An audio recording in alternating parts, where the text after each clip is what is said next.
सकट चौथ की कहानी। माघ चौथ की कहानी।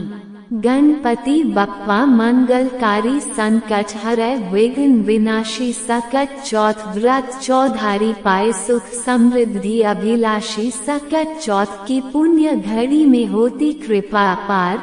माता पुत्र की रक्षा करती और सुनती भक्त की हर पुकार। आप सभी को सकट चौथ की हार्दिक शुभकामनाएं।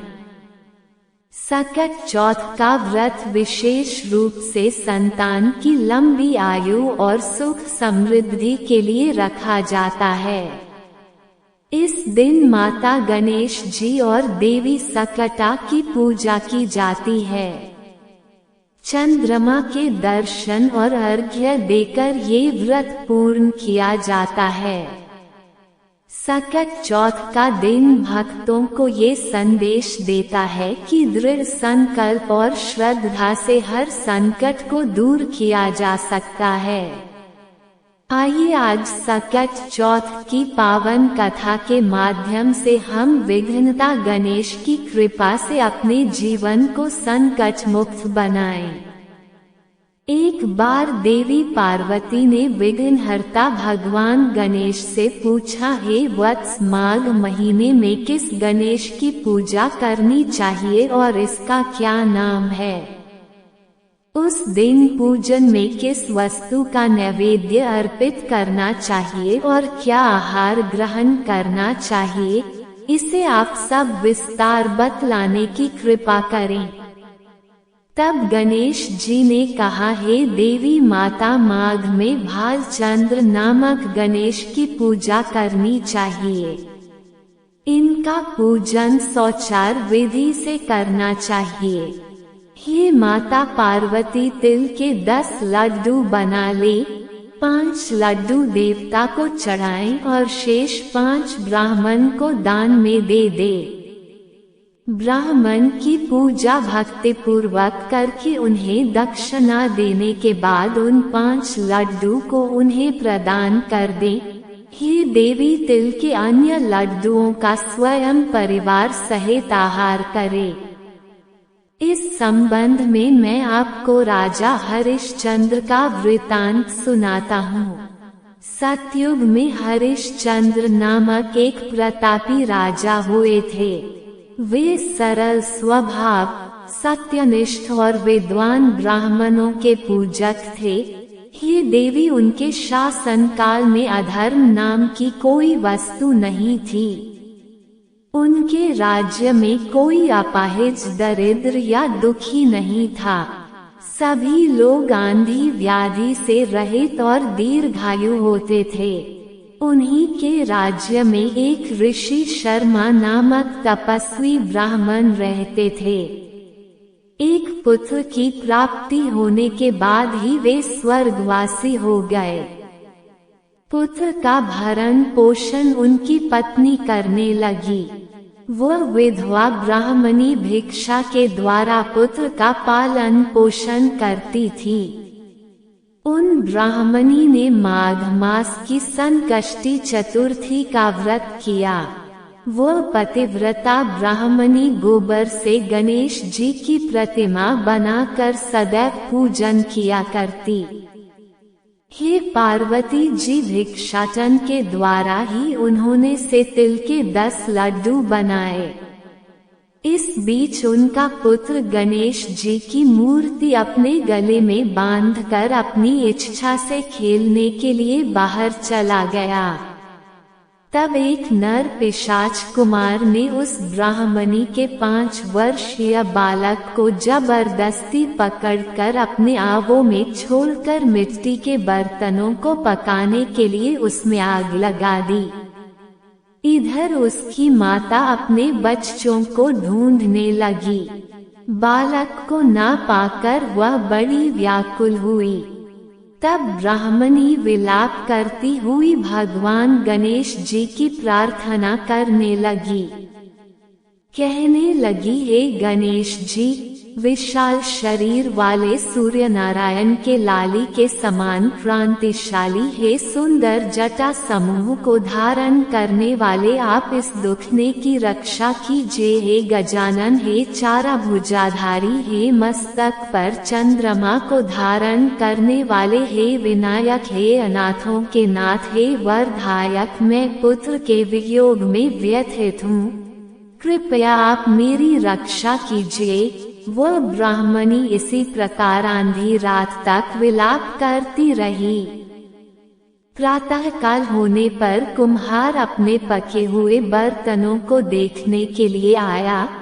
तब उसने आवा खोल कर देखा तो उसमें जांघ भर पानी जमा हुआ पाया, और उससे भी अधिक आश्चर्य तो उसे तब हुआ जब उसने आवा में बैठे एक खेलते हुए बालक को देखा। ऐसी अद्भुत घटना देखकर भय से कांपने लगा, और इस बात की सूचना उसने राज दरबार में दी। उसने राज्य सभा में अपने कुकृत्य का वर्णन किया। कुम्हार ने कहा, हे महाबहु, हे प्रज्वलित अग्नि के सम्मान, हे महाराज हरिश्चंद्र, मैं अपने दुष्कर्म के लिए वध के योग्य हूँ। उसने आगे कहा, हे महाराज, कन्या के विवाह के लिए मैंने कई बार मिट्टी के बर्तन पकाने के लिए आवा लगाया, परंतु मेरे बर्तन कभी भी नहीं पके और हमेशा कच्चे ही रह गए। तब मैंने भयभीत होकर एक तांत्रिक से उपाय पूछा।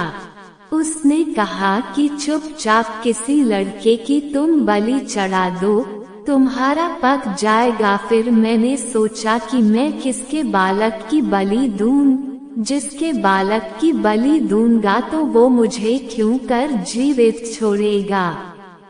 इसी भय से हे महाराज मैंने दृढ़ निश्चय किया कि इसे ही बैठाकर आग लगा दूंगा। मैंने अपनी पत्नी से परामर्श किया कि ऋषि शर्मा ब्राह्मण मृत हो गए हैं।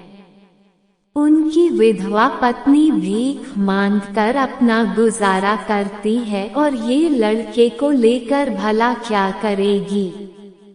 मैं अगर उसके पुत्र की बलि दे दूं तब तो मेरे बर्तन पक जाएंगे, और फिर मैं इस जघन्य कर्म को करके रात में निश्चिंत होकर सो गया। जब मैंने आवा खोल कर देखा तो क्या देखता हूँ कि उस लड़के को मैं जिस स्थिति में बिठा कर गया था, वो तो उसी तरह निर्भय भाव से बैठा हुआ है, और उसमें जांघ पर पानी भरा हुआ है। इस भयावह दृश्य से मैं कांप उठा और इसकी सूचना देने आपके पास आया हूँ। कुम्हार की बात सुनकर राजा बहुत ही हैरान हुए, और उस लड़के को देखने के लिए आए बालक को प्रसन्नतापूर्वक खेलते देखकर मंत्री से राजा ने कहा कि ये क्या बात है और ये किसका लड़का है, इस बात का पता लगाओ।